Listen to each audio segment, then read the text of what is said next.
Hello, everybody. Welcome.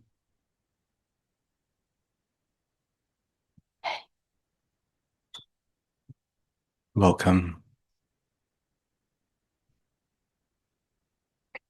Namaste.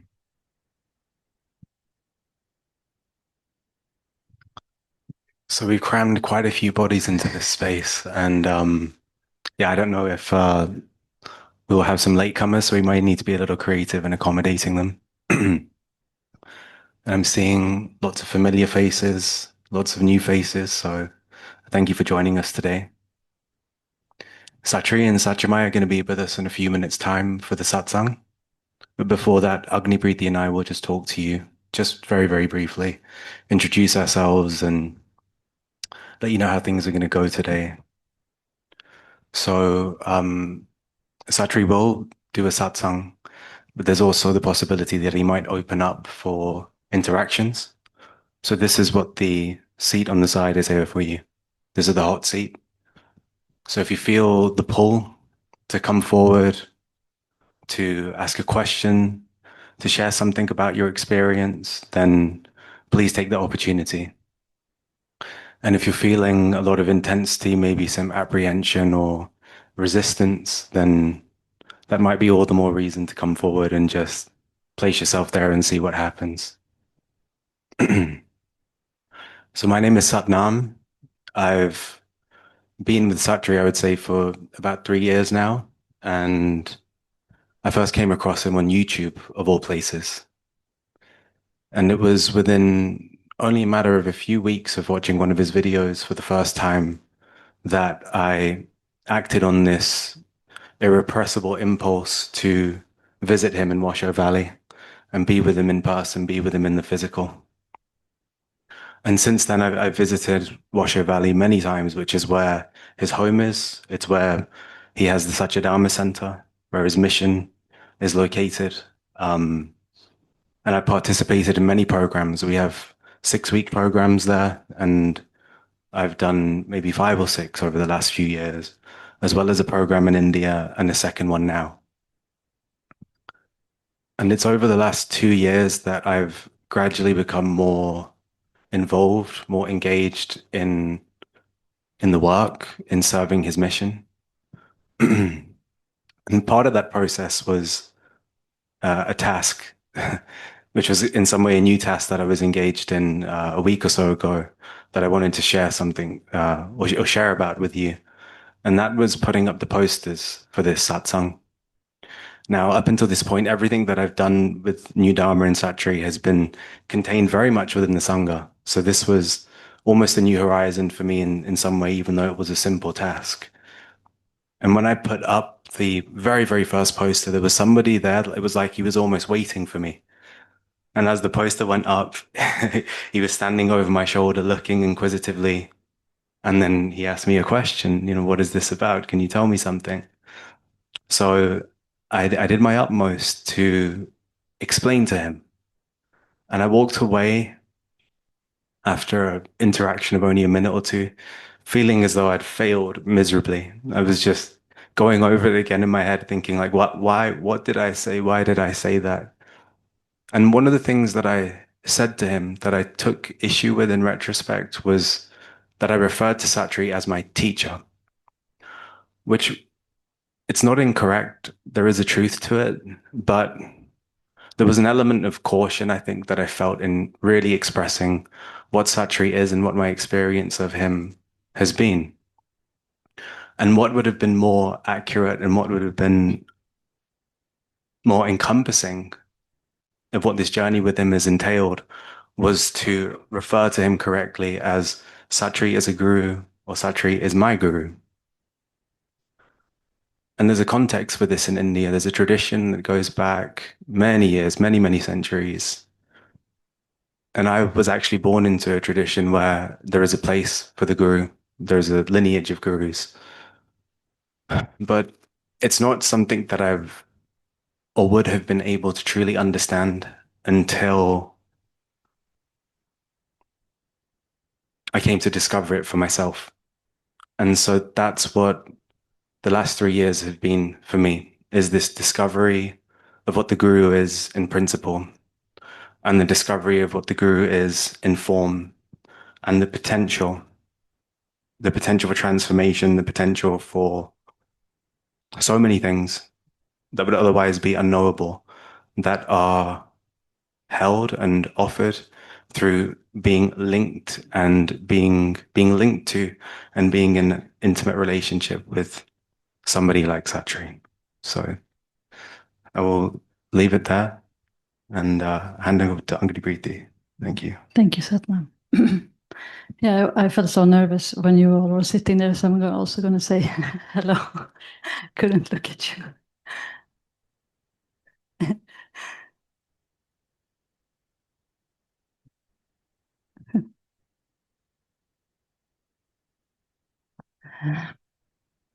It was nice to hear you speak, Satnam, to listen to that.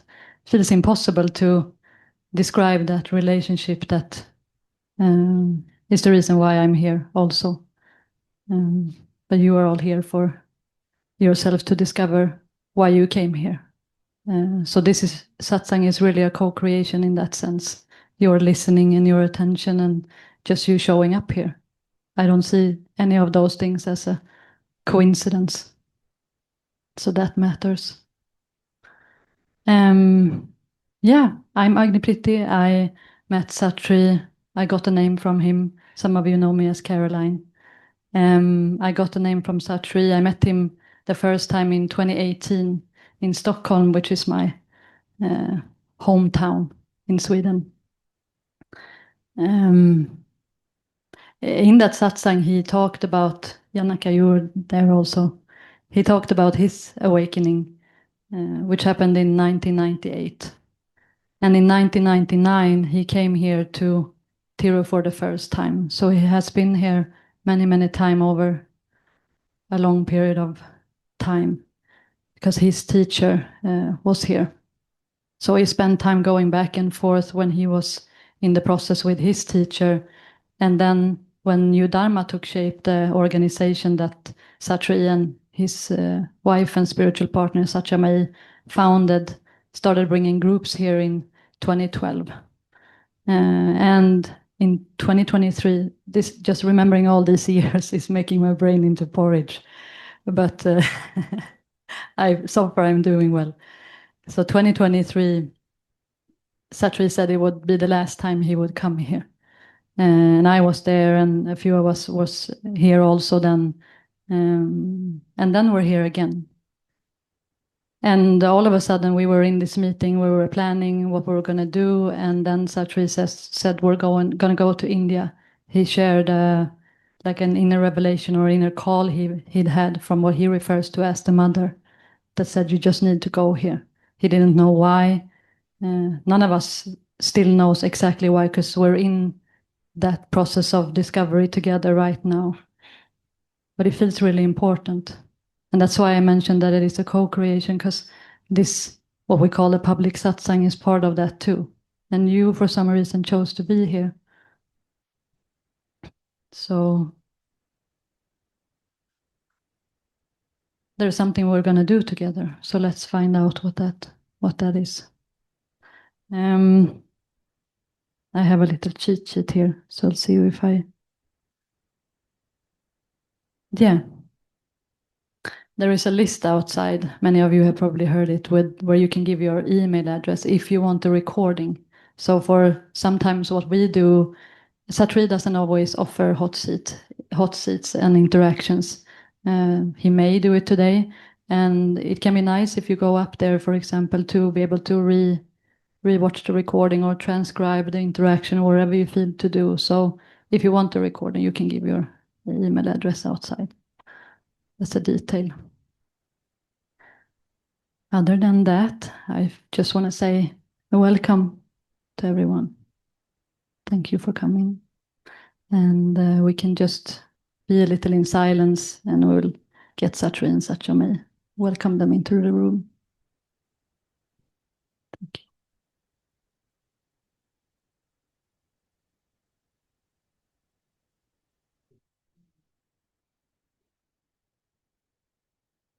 You're here to find out.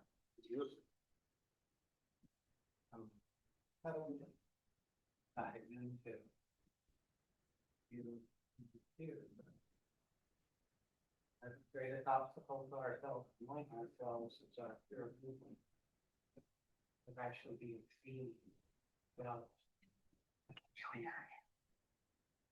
Sat Shree. Sat Shree. I know, I need you to speak up because people can't hear you. You can still stand in the front. I'll hand you the mic. How's that? You can still stand up. It's okay. There's your mic, the one you love the best.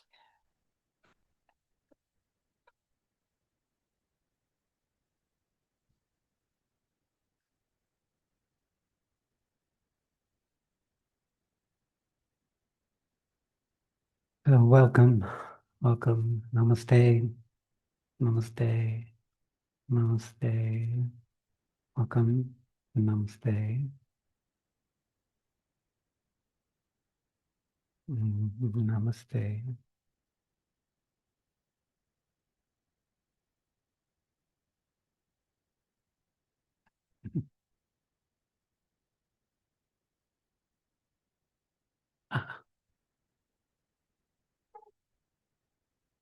So this is Satchamai, and I'm Sat Shree.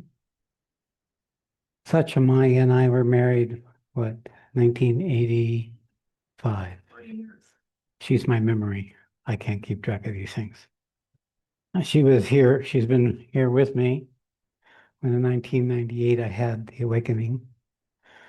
And I came up from my architectural office, which was downstairs, in a state of profound anguish. In one sense, the anguish has never went away.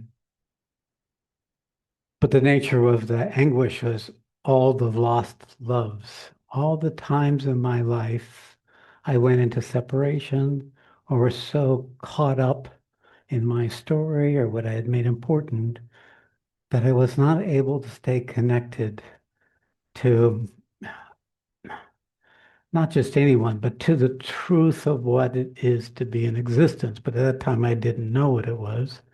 It was my brother driving down the driveway with his 2 kids, and I'd been so busy, I didn't have any time to see them. And he went without saying goodbye, so I know he was pissed at me. And but that was just a trigger. It was just the beginning of a journey that took me into a state of consciousness that has never gone away. So the moment that happened, when the anguish came, it became so overwhelming that I couldn't hold on to my consciousness, and my head fell onto my drafting board. And when I lifted my head up, sometime later, I don't know how long it was, I was in absolute wonder. I was in a hugeness of something that I had never expected. I was not seeking at this time of my life. I had been seeking when I was young. Mara Baba was someone who helped me a great deal as I transitioned out of my adolescence into my adulthood. But it had been for 25 years, 30 years before. So there was nothing in me that was seeking. So the thing that came for me when I started getting my senses back, how did this happen? What is it that would have such a thing happen? I'm not particularly deserving. I'm not a particularly good man. It was this, what is it? So I was curious, more than curious. But Western mind, 50-year-old, children, family, all the obligations, I was skeptical. I was saying, okay, maybe this is one of those Maslow peak experiences. Because I was a very busy person, not only involved in architecture, but involved in causes with environment and making room for people to install solar panels on their homes. So pushing for renewable energy in the state of Nevada, meeting with legislatures. I was very active in the outer world, there didn't seem to be any room for much else. So why did that happen? I came upstairs. Satchimai was already asleep.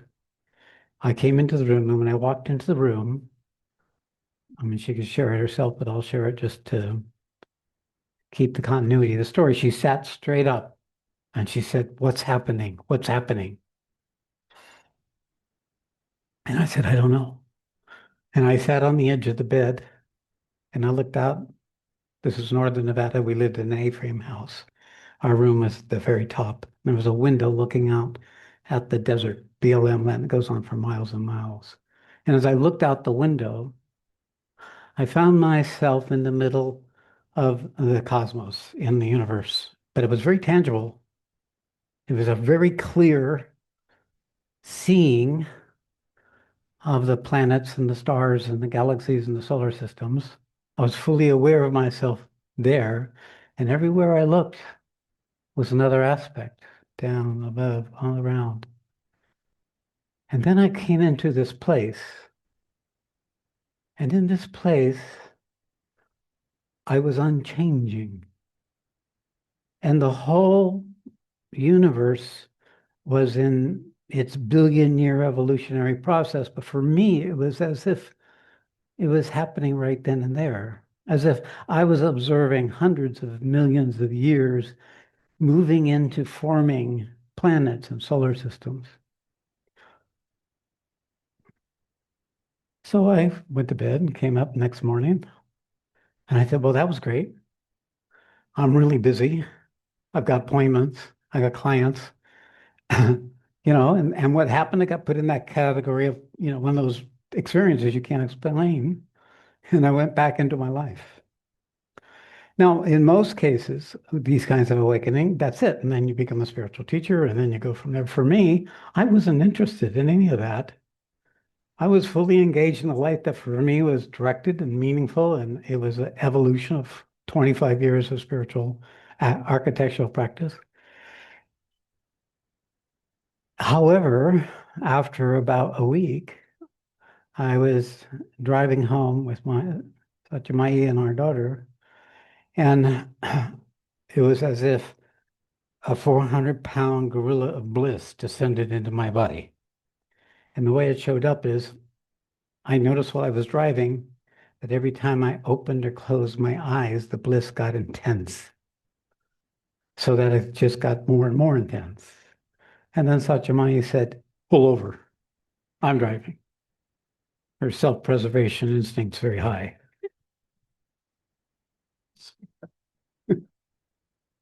And I went home and I went upstairs where there was a chair, and I sat in the chair. And for about, I don't know how many hours, 4 or 5, 6 hours, the Divine Mother came in and made love to me. She literally, as if I was the one she was waiting to be with.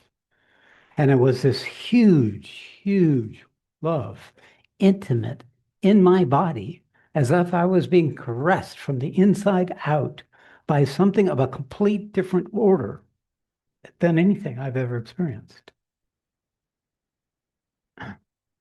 After 6 hours, basically I was saying, enough, enough, enough. It's like too much sex, right?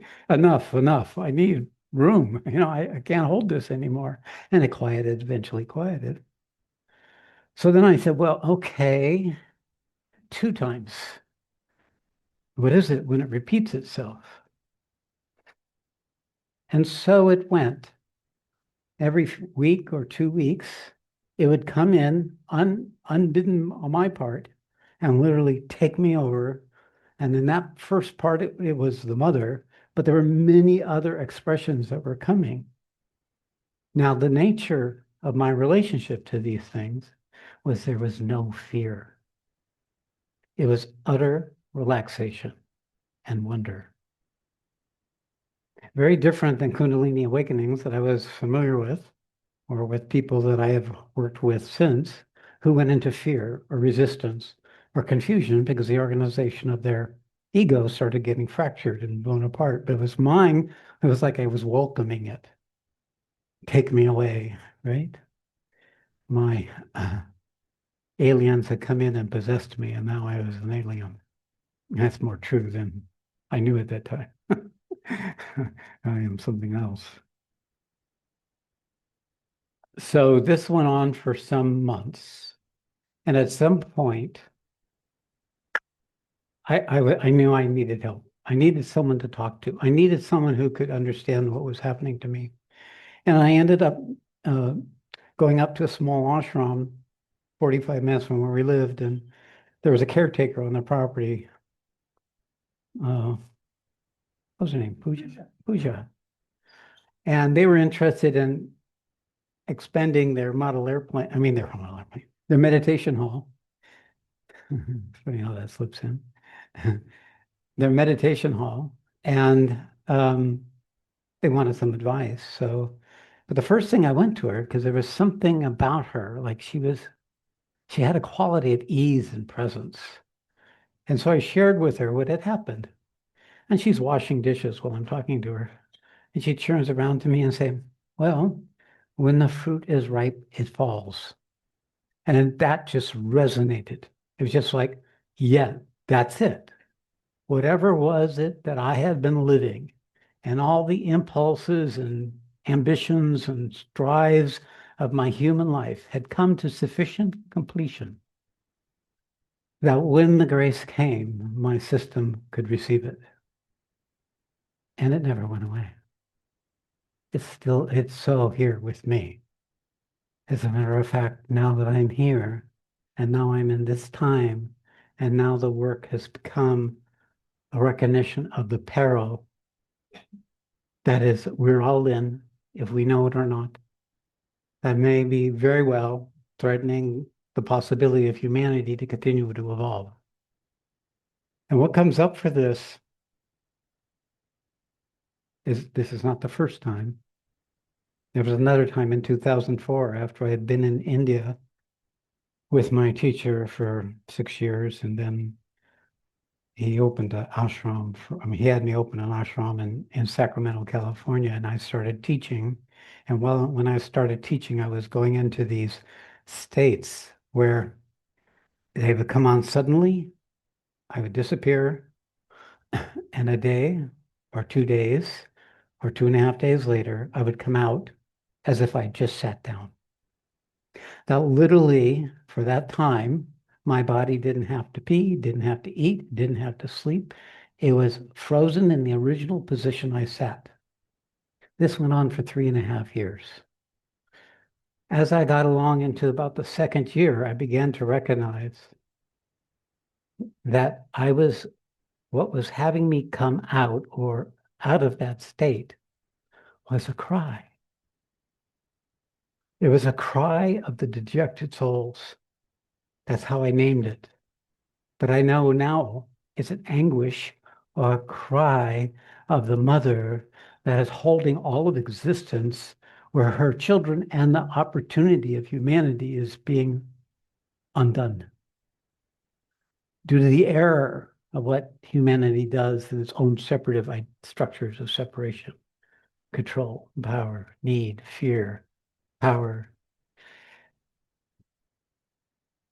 So the anguish is with me now.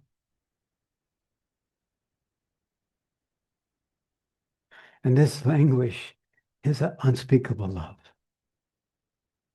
It comes from whatever came to me originally, which has never gone away.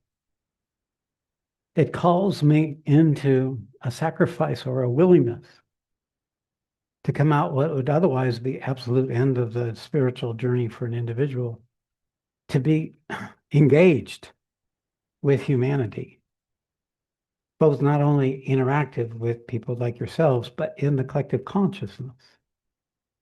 So I moved at that time, coming out of those 3.5 years, in the recognition that for all the time I spent in India and all the temples my teacher took to me and all techniques that I was given, I have many techniques.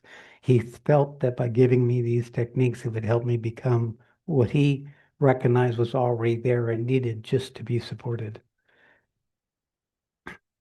But I was never pulled to that because I felt that the thing that human beings are is the only thing you need to listen to, the only thing you need to know, the miracle of your own existence.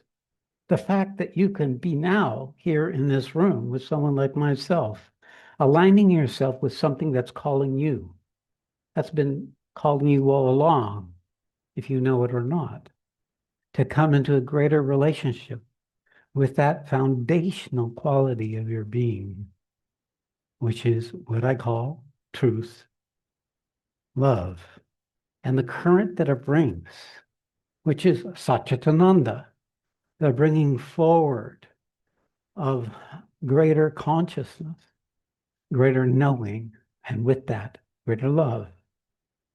When we discover what has obscured us in any moment of our seeking, or in our dynamics of our relationship, or in the struggle of us coming into existence as an individual, or in the recognitions of the errors that we have made so important and so real, in those moments of anguish comes a freedom, comes a space for something new to be created, something new to be birthed in you.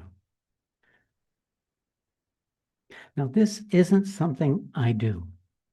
It's something that happens because the energy that's living me is manifesting itself as a current. It is empowering me in this moment as a transmission of a possibility that is there in you, allowing you to feel it if you can, to recognize its truth, and to respond to it in such a way that you can begin to reorganize your life to be aligned with it. That there is a possibility for humanity to become a divine being, to become a means for the universe to live you and using you to manifest its truth. And the nature of this is unique, of course, to each of us. For some, in the stages of the journey, it'll be to help others. For others, it will be to intervene and to support people in recognizing their obscurity and their unwitting empowerment of their intellect and their doubts and their opinions, to break those so they can begin to see the quality of their very awareness, of the very quality of their consciousness that can attend. You noticed your attention right now. The quality of what is attending is what I'm speaking to.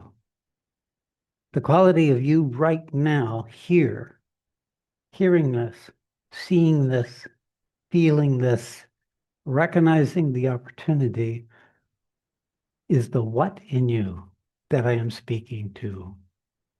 It can also perhaps be the who you are, the person of you, if you've aligned your person with that which lives you. That's unspeakable, which I call the what you are. When the two come together, that's when we experience our spiritual experiences.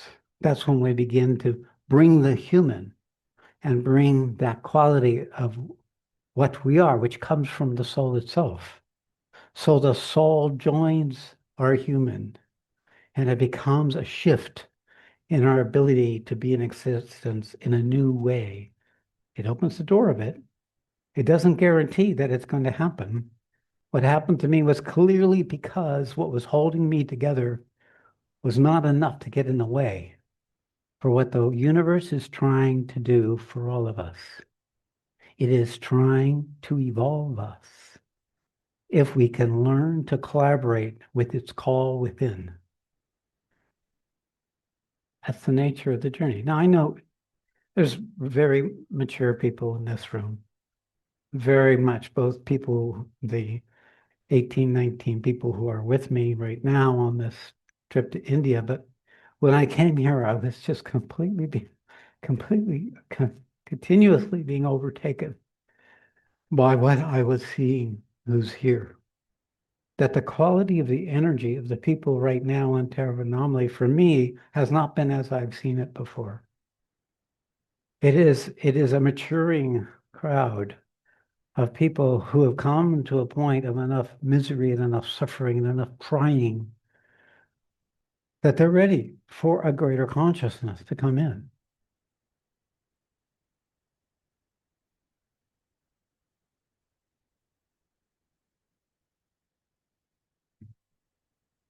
Yeah, you recognize. So what is it that's talking right now? I assure you it's not this person. It's I'm a vehicle. Matter of fact, I like to say the universe has found a voice. Remember Baba, my first teacher, he didn't speak, he stopped speaking. So I'm speaking where he was silent. And from that, things come through me that aren't, I mean, some of it is related to my person, but much of it is related to who's listening and who's in the room, who's here right now. And it's coming for you. It's coming to serve you, to empower you, to make you have a sense of something that is more than trustworthy. It is a deep and profound recognition of the very thing you are from your person, from you personally. In its own way, it's a sanctioning of your existence. It's saying you're worthy. You're worthy of respect, that there's no need to keep compensating or trying to find something outside of yourself to support your fragility so you don't have to feel it or your anguish or whatever it may be that you haven't yet met. When this sanction comes, it gives, by the quality of energy it brings, in the category of namaste, in the category of I bow to the sacredness that I am. I bow to the sacredness you are. And the perception of existence is we are all in the same quality of existence as self-aware human beings in a time where the collective consciousness has now expanded enormously all over the world. The whole world is connected to every other part of the world almost instantaneously. I can call my dentist, and within 5 seconds, I've got a call on the other side of the world. Like that. There's never been a time in human history where this kind of interconnection, this weaving of people becoming aware of the world outside of them, not just individually with those you feel already connected to, but for every other area of life, in every other place of the world. It's almost intolerable to feel this level of connection going on because it's desperate. It's a cry of the planet, a cry of anguish, of the very principle that has the holder, the energetic holder of the evolutionary process of humanity in particular, the species of human beings. It's an actual quality of consciousness that should you come to the place where you're no longer bound by mind or emotion or the psychic domains, you can actually feel it, see it, sense it. Now, I didn't have to do that. It came to me. It let me know what it was. And it wouldn't stop. And that went on until 2007. And then in 2007, on Guru Purniyam Day, after having been doing the work of my teacher in the United States for 3 years with the people who were with me, it was Guru Purniyam Day, the full moon, and it came to me that I am that. I am an expression of that principle that comes to the planet periodically to empower the light and to dismantle the power of the darkness and to bring about a reordering, a new Dharma, a new way to be that wasn't possible before based on evolution, based on the historical past that our bodies carry, the limitation of our nervous system, the limitation of the cellular survival succeed structure that's entrained, that shapes our separation, shapes our fear, shapes our judgment of ourselves as incapable or the judgment of others as unworthy. It is this survival, primitive structure. Meeting that does come at some stage of the journey to find you're spiteful, hateful, jealous, evil, should that be the word, but ugly quality of ourself. To begin to realize it's not ours per se unless we make it ours, but it's a piece of our inheritance. It's a piece of the evolutionary error, which all our parents and their parents and their parents and their parents, and that error is to forget your purpose, to not live aligned with that, to turn away from love instead of towards love, to step into opportunity rather than run from opportunity due to fear or doubt. So you cannot do this alone. The nature of this is the recognition on that day that I have a mission for the world, that it's my job to bring what was given to me in India. Much was given to me. My teacher would take me temples into the inner spectrums, and they would do the air transition. And then after a while, I just said, I don't need all this. Thank you, but no thank you. It had all these powers.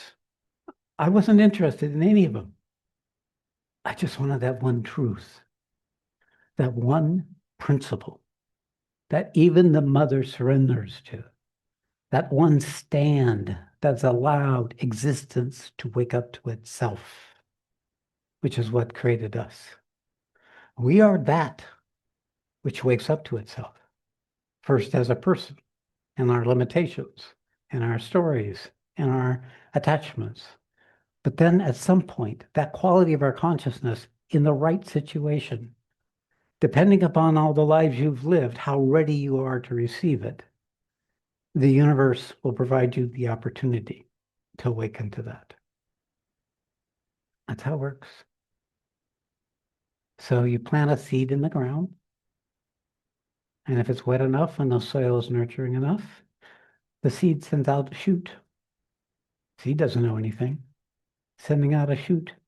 Somehow the shoot is going up to the darkness, to the dirt, trying for something.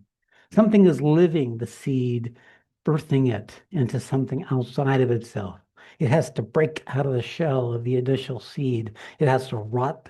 It has to rot away so there's resilience and movement, and then it feeds off the debris, and it grows until at some point, without knowing it, it pierces through the soil and meets the light and the air and a whole different paradigm for coming into existence that allows her then to fulfill the purpose that was there in the seed.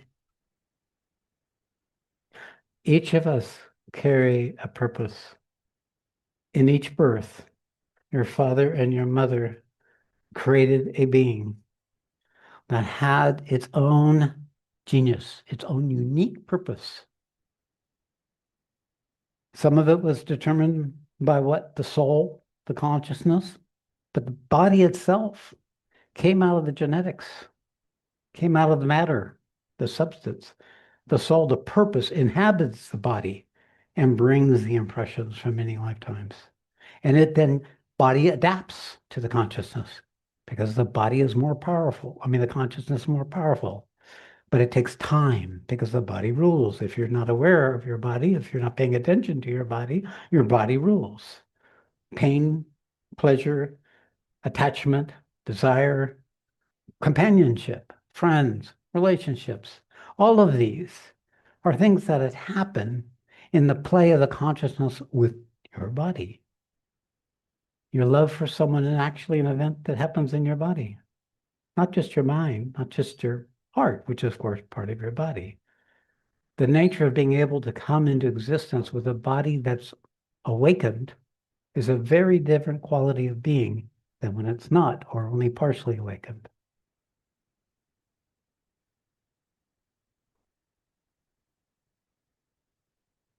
So I have been doing this work, I guess, effectively since before 2021, because I was serving my teacher in those first 4 years, we were traveling around the United States, and I was helping my teacher, and I was doing talks, and I was writing the videos, and I was doing the recordings, and my whole life was dedicated to serving him. I saw him as my guru. At the same time, he saw me as what had been handed to him from Meher Baba. He said, Meher Baba told him that I'm to take you and take everything away so that you can be prepared for your purpose. So I know that what is here now is not just the work of my teacher, Sri Atmananda, who is still alive and right down the road. He carried me to a place where the quality of what I became or I was becoming, I could know. I could begin to wake up to what it is that I am. And what wakes up to it is the person of me. The person of me is what discovered what I became. And one of the things is I became that principle that lives in the Indian tradition beyond the gunas, the guru. I became a transmitting agency for the current of Satchitananda into existence. I also became a means by which the consciousness that's trying to enter the earth to assist humanity to come through, an agency for that consciousness to enter into people individually. The nature of my awakening is my entire body, every chakra, every channel. I have, since I came from that period, I left my teacher. I went off on my own. And I said, I have to explore what I'm becoming because I know it's not just transcendence. I know it's not even just the gods, which are glorious and magnificent and real in my experience. I knew that there was something else because I was embodied. They weren't. That I had a grounding that they didn't have. And that humanity cannot evolve from transcendent beings. They can only evolve by embodied beings who are engaged actively in living life, aligned with their purpose for the highest good that they're capable of. To be willing to fail in that effort, but then in the anguish of the failure is a grace that opens up another kind of possibility for you than if there was no anguish, and if there was no pain. So if you're running from pain, if you're running from anguish, you're running from your trauma, then you will be trapped by your trauma for the rest of your life. But if you're running towards your trauma, if you're running towards your pain, you can begin to recognize your shared humanity with every other person who does not know how to be in their relationship with their own limitation, their own darkness, their own anguish, their own selfishness, their own fear of intimacy, their own adaptations to have life in a way so that you never have to actually experience what it's like to be in anguish, to be miserable, to be in doubt about your worthiness.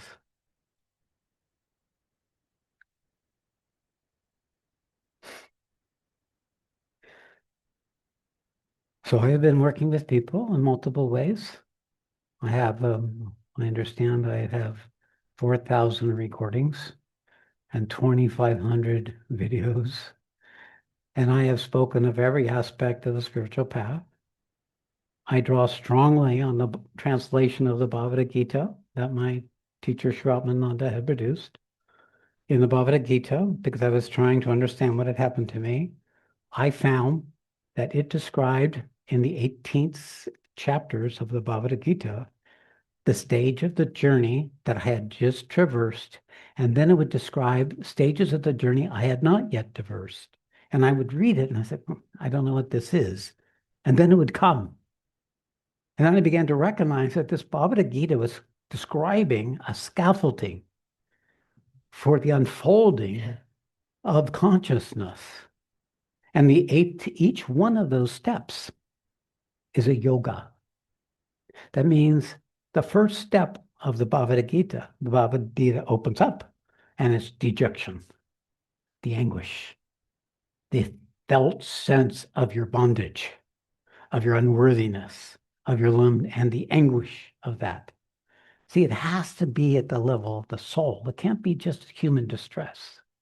It has to be something so fundamental for it to be the beginning of a journey that does not end until it's fully complete. The depths of the anguish, the ability to feel it, determines how far you can travel on the spiritual journey of this life. And the nature of the Gita, each step, if you can experience the anguish, if you can meet it, staying with it is a yoga. Yoga is the application of effort aligned with what is its purpose. The purpose of dejection is to show you your bondage, is to how you experience it, not just in your intellect, not just in your heart, but in your whole system to recognize and experience it. You can't do that the first time. Therefore, the first chapter repeats as you transition from each chapter.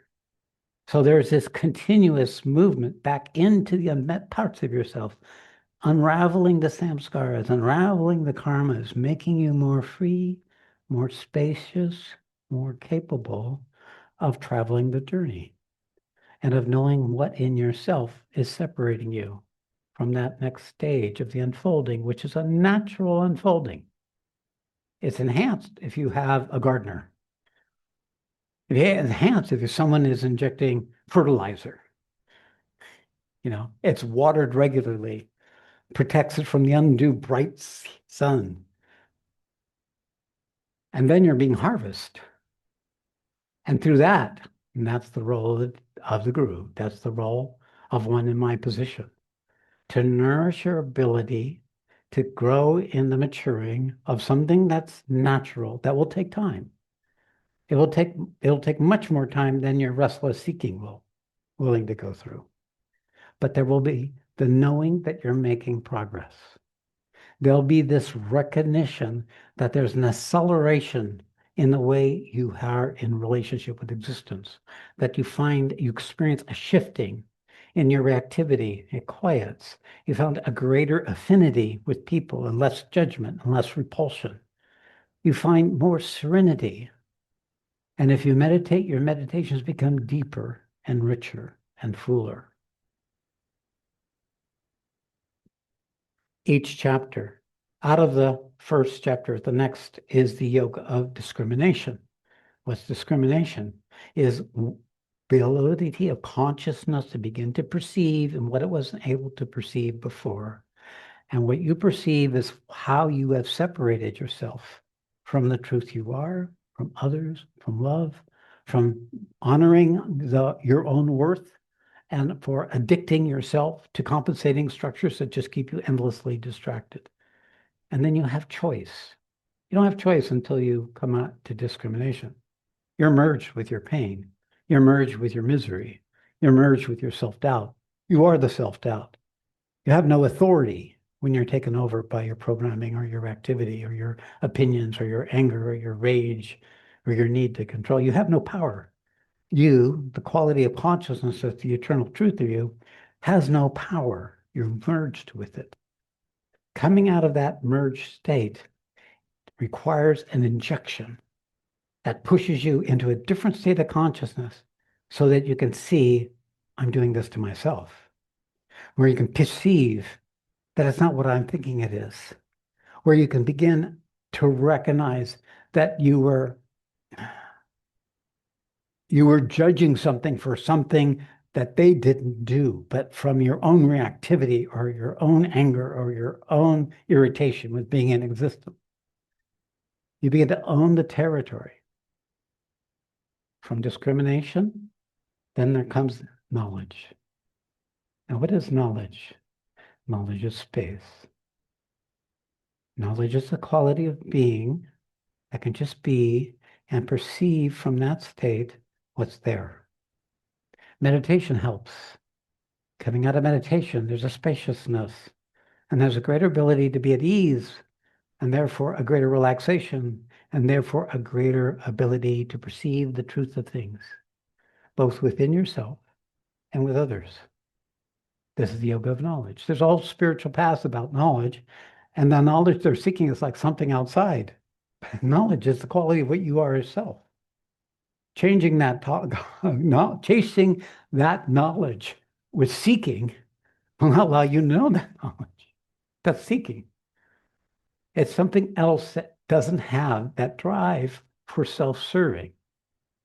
I mean, the spiritual path, self-serving, it's about me getting the state I want to attain, right? Self-serving, you're doing the same thing you did in your human life with the spiritual energy that comes to you, unless you wake up to the fact that you're doing that. You're looking to others to bring you the love that you can't bring to yourself. You're looking for the support of other people because you can't stand on your own. This is the unfolding of the recognition of what separates you. And I call it recognition because the mind can't get this right off the bat. The best it can do is recognize it, say, okay, that I'm recognizing it, but I don't know what it is.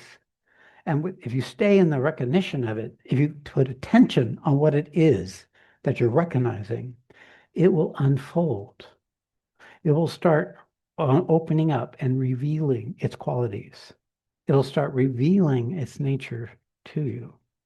And then if you contemplate on that, if you contemplate on that quality of what you're recognizing, it grows. It becomes more powerful because your attention is empowering it. And the thing you've recognized starts becoming an unfolding on its own. Like when you take care of a fruit plant, and sometimes you eat the fruit. This attending to this quality of you comes to a place of revelation. That literally the thing you were attending to starts unfolding as you attend to it. And that's true with the hidden structures within you. That's true with how you are when you catch yourself in a specific situation in a relationship.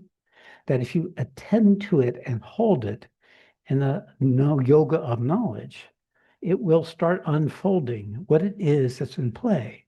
And it will always end up with your role in having that shown up, for good or ill.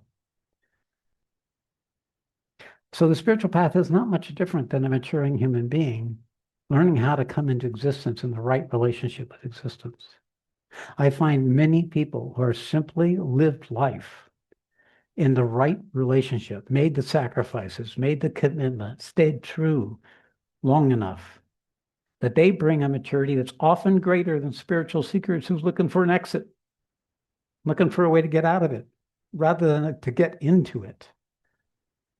So what I teach is the opposite of, I would say, normal Western spiritual seeking. That's probably true in India. My teacher, all he wanted was transcendence. I didn't think a lot of transcendence. I'm already the transcendence.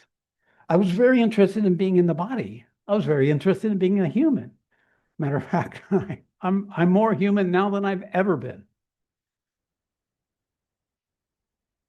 And I'm living my life more fully from that place.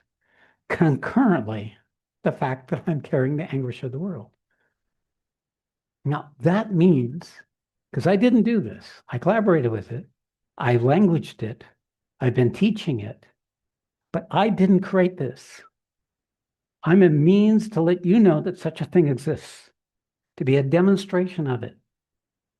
And I am teaching the people who are with me. I'm showing them, not through teachings, although like here, this is a teaching, but what's going on as I teach to you, I'm transmitting something of what it is I am. And it, perhaps to varying degrees, you're receiving it to whatever can receive it.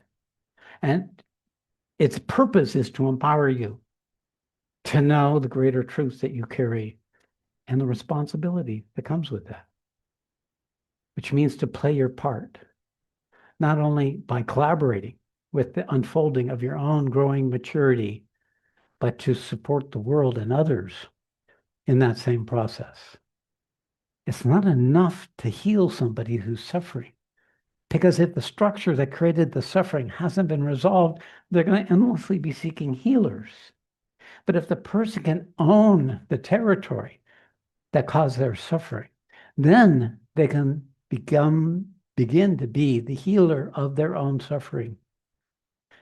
Energetically, as we grow in the spiritual path, we will naturally be able to heal things. We'll naturally be able to, by attending to it, bring the thing that's causing the suffering to relax and open. because essentially attention is love. Attention is a space for something to be. Attention allows for what's possible to come forward. Hi, Ann. Am I running out of time? I was gonna tell you, you want who hot seat, ask questions. This would be a good time. Well, let me see. Let me see what's here. So the people who are with me are being exposed to this energy continuously. And I am working to empower them to become what I am. I mean, and I would say that I am seeing evidence that it's successful, which means that the quality of what I am can be entrained into someone who is committed to this path and committed to this work.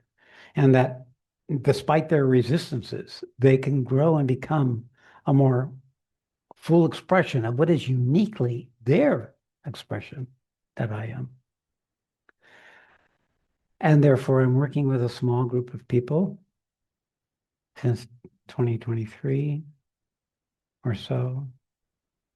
I had a stroke. I lost my vision. After some time, it came back. And then I started interacting. I knew that I couldn't continue doing the work. I still cannot do this work alone. It's too much.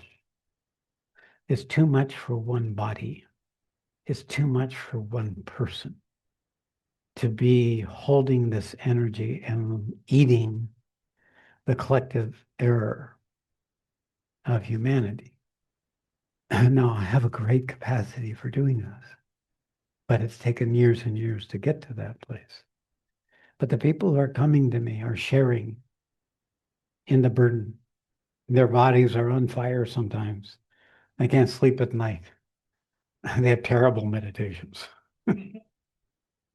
Because the energy is greater than meditation, right? And the energy is greater than that because it's a current, it's a fire. It's a fire of that truth. That's what truth is. When it comes into existence, it becomes a love that burns. It becomes an intense push on the structures of us that's still in resistance. It's only when we surrender to it that it can come and through us, that we can find the right way to hold it. So I work with my inner circle and those who are supporting the inner circle. My purpose is I see the unfolding and I can see that what we're bringing is like a radioactive virus. You know how radioactivity works, right? You get a little piece of radiation and you swallow a pill with that radioactive pill. The cells around that will start becoming radioactive. And then the cells around that will start becoming radioactive. So I am a virus at the level of radioactivity in terms of the planting of this possibility and its ability to grow without you doing anything. So you're probably all been contaminated and you're not going to be able to have it stop. That's just how it works. It's not up to me. I'm not doing it. It does it because we're the vehicles, that we're the petri dish. Petri dish. Thank you, honey. That allows for it to happen. She's constantly checking. It's so hard to speak, then I can speak correctly. Are you kidding? Right pronunciation? No, forget it. And I can't track things in time at all. She's the only one I use to track things in time. I'm always just doing approximations. But it's a wonderful, terrible place to be. And I do know I'm fulfilling my purpose. And when I see you and I receive you listening, I feel fulfilled and that I've played my part right now in the room. It's not so much to answer your questions. Come on, that's the mind. You know, the best I could do is just, cut your head off. And then you would make a lot of progress if you keep your body alive. The mind is a very bad boss, but it's a good servant because you can use your mind to start tracking what has happened, but you don't use your mind to determine what is going to be next. Even if you read the Bhagavad Gita, you're not going to have the full recognition of what it is when you're in that chapter, when you're in that process. Okay. So I'm not going to do questions and answers or hot seats tonight. Energy's too big. But what I will do is when I leave the room, the core team can come from, some members of you guys can come up and just share their experience or answer your questions. If you want questions answered, I have YouTube's all smeared all over YouTube. You can just go through those in sequence, and there's a YouTube channel where you can find, maybe bits and pieces of clips that anyone you pick is probably going to answer your question, even if it's on another topic, because the questioner doesn't, it just wants to question. That's the mind. It keeps doubting and questioning. And if I understand it, then I can own it. But no, you don't want that. You want to be in the not knowing. You want to be in the question. Tolerate the uncomfortableness of not knowing. But there's a transmission in those recordings. If you're open to them, they can become a means, if you never see me again, for an unfolding of something that you actually have been seeking already to another and richer and deeper and fuller level, so that it can become a real, sustainable, direct relationship with the divine reality that lives you and all beings. That's the purpose of my work. It's on our website. Because I knew that if it's not sustainable, if you can't align it in your life such that it's there every day in all your circumstances, then it will not be able to root itself in your entire condition enough. Because that rooting becomes the foundation of a greater and greater unfolding of what it is to be a human being aware of their divinity. It'll be glorious. It'll be glorious so that you could almost not tolerate the glory. It is unspeakable in its fullness. I'm so tired of being wasted by the glory. But the principal being is it's felt in the whole body. And I feel that as you would with each other and with myself and those who are connected to me, but it's for the whole world. And we're wasting it. We're wasting it because we're lost in the distraction that unawakened people have no choice but to get caught up into. It's only through the uniqueness of the spiritual awakening we each carry that we can begin to be useful and begin to birth amidst this chaos a new ordering of what's possible for humanity. Okay. So I'm going to sit with you for a few minutes and then I'll leave the room and Gopal's coming in. So I'll stay, but then I'm going to go to experience. Yeah. So I'm going to ask you to wait. okay. Okay. Now we do meditations in the evening. That's open while we're here. It's a 45-minute meditation at the new Dharma Villa, which by the way is now on Google Maps. And it's you go all the way around the mountain towards Adianamalai, and it's on Vidipanur. And you can join us. I have to come at least 10 minutes before 6 p.m. So you can sit in the room and join us. And then, of course, I will be doing one more satsang, should I survive this one. And you can follow that. The poster is out there. Okay, so let's just sit for just 2 minutes. I don't want to go any longer than 2 minutes because you won't be good for anything.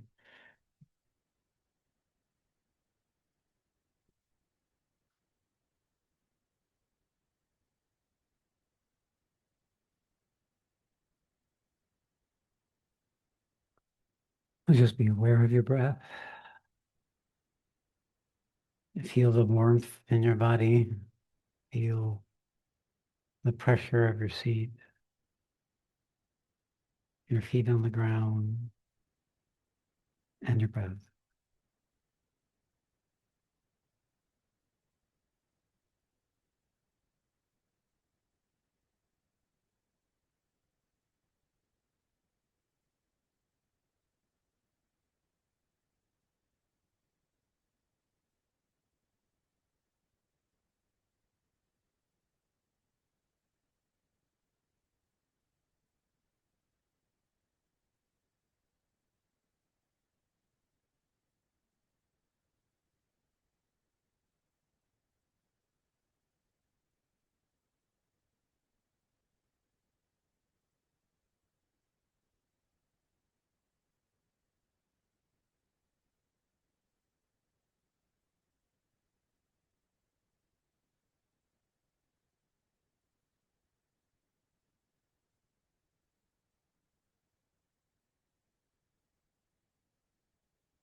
Okay. So the standing invitation is to join me in this work.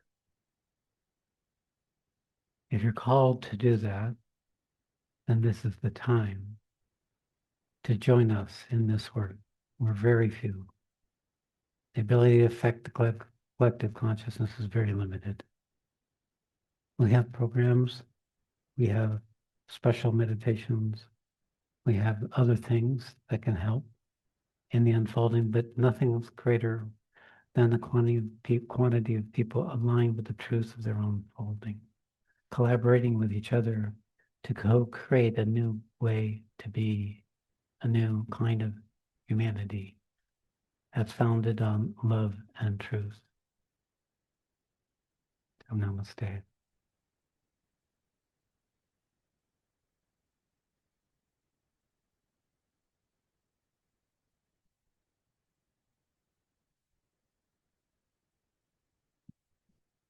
So we have about 10 minutes, and this is an opportunity for if you have a question or want some more information.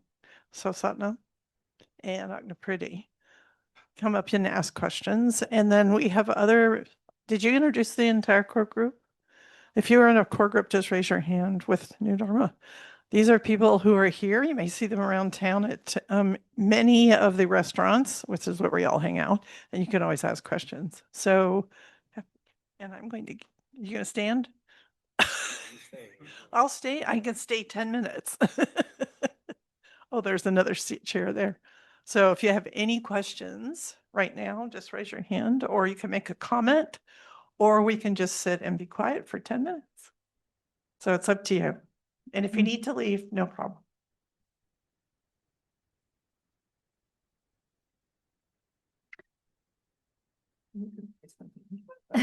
Yeah. You heard my We all talk a lot. No, I'm just curious. I know how it was for me to sit and listen, and right now I feel very touched and in contact with my own purpose. And I'm just curious how it was for you, knowing how it was for me. Yes. No, my experience is that I think it's wonderful. I think it's wonderful to hear Sat Shree's experiences, because it's so to get confirmed that my small experiences, that I'm not alone with it.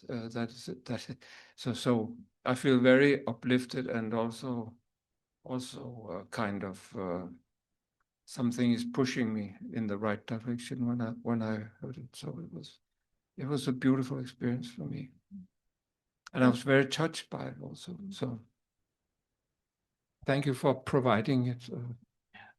Thank you for coming.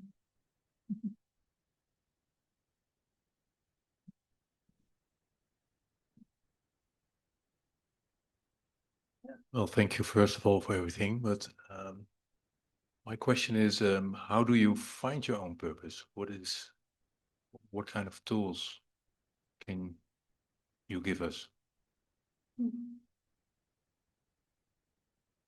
Well, I was with Sat Shree when he had his awakening. I have never went looking for God. He was always present for me. So I was never a seeker. I never looked for teachers. He'd had teachers previously, like Mira Baba. But for 25 years, he stopped.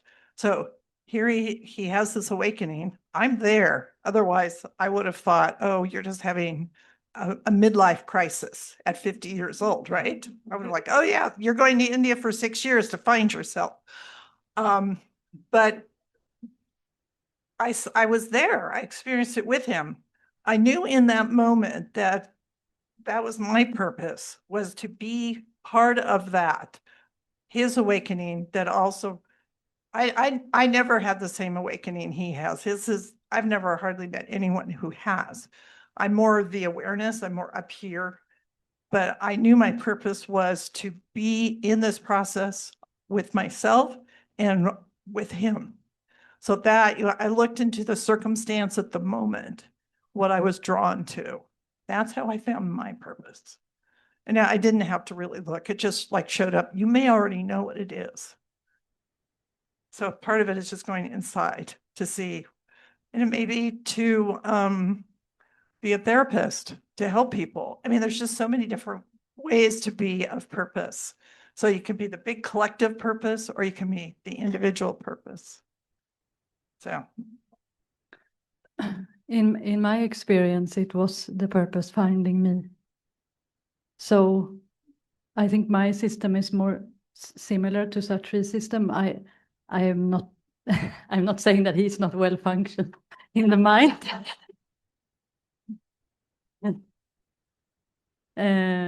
But I come from a very ordinary small town family in Sweden. No concept of the guru, no concept of spirituality, no religion. Sports. I played handball. My father and mother was engaged in those things. So there was nothing there. It was just a deep, deep, deep unfulfillment. So for me, I made myself available for purpose to find me through experiencing what was not my purpose again and again and again, and just being with the anguish of not finding what my role in life was. It was just intolerable. So staying with that intolerableness and just continuing and continuing, and then all of a sudden, it just more clarity was there. Thank you. how about you, Satnam? I want to hear.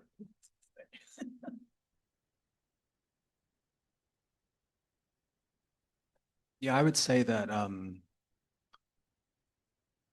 I was always searching for purpose. I had this crippling existential anxiety like my whole life. So there was always this deep question from within, there's something more, there's something more. And then I grew up, I became an adult, I became relatively successful, relatively established in a normal, conventional, materialistic way. And still there was the anguish, and still there was the need to be with the intolerable aspect of that experience, even though on the surface it seemed like things were going well. So part of the process has been to inadvertently keep really throwing myself into life. And what that brought about was deeper and deeper levels of anguish and dejection until I really hit this low point. And that low point was not anything that I really did to myself. And I would say the shift in orientation, the shift in the direction of my life again, was not anything that I did of my own will, volition, or intelligence, really. It was more so, in some way similar to what Sat Shree described, something else coming in and taking control and applying a tremendous amount of force in order to break the hold that I had, that my ego, that my individualized consciousness had on all of these different areas and aspects of my life, and then to witness and experience the collapse of it into absolute oblivion in order for something else to be birthed in return. So I knew deep within me the whole time that I was searching that my purpose was to serve. And I knew from a very, very early age that in some way it was to serve God through service to others. But I didn't have much of a journey or a long journey as a spiritual seeker. It was very much something that I've been subjected to. And I didn't have a context for understanding what was taking place, the process, nor the purpose behind it until I was very much brought to Sat Shree. And that was a series of synchronicities and all of these unlikely serendipitous events. But when I came into contact with Sat Shree and his teaching, what was very palpable for me in my experience from the outset was this is somebody who has walked the path. He's speaking from his own experience. He's been through this himself. There is authority, there is mastery, and he has the capacity to act as a guide for me in my life as well. And really, it's the core of his teaching that culminates in purpose, which is the Gita in chapter 18, the yoga of liberation, where you're a renunciate into life, you're acting in the world, but you're acting in the world as a means of being of service to others and the highest possibility in each one of them. So it sounds very lofty, but I would say actually in my experience now and how I orientate myself in every aspect of life from day to day and in the bigger picture, I actually know that it's I don't feel the need for purpose. It's fallen away. It's more so just acting from where I'm at right now and leaning into and trusting the intelligence of life and then responding to the demands that are being placed upon me. I, I, I feel to add, hi Jaya, feel to add also that I really love your question, and or it got me curious and inspired. And what I experience again and again through my own experience and also listening to others is also that many times also the question comes from how do I find my purpose as something that's the externalized form of purpose, like what do I do? But that's secondary. So rather than finding my purpose, how do I be the purpose? Because it brings everything back. And until that's there, or when that's there, it's just purpose.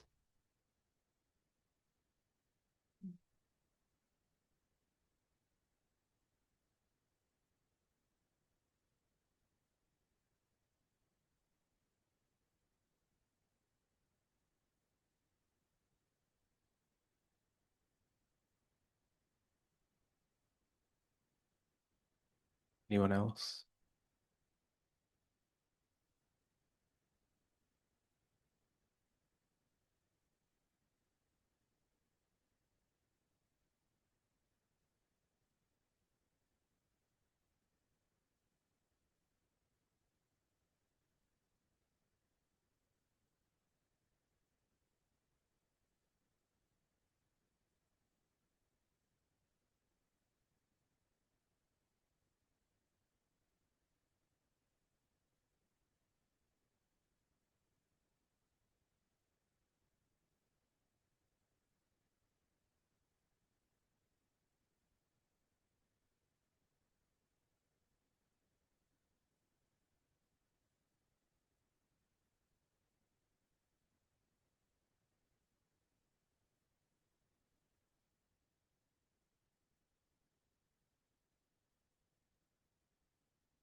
Okay, so maybe we can end in silence together, just to come into presence, and then end of today, beginning of what's next.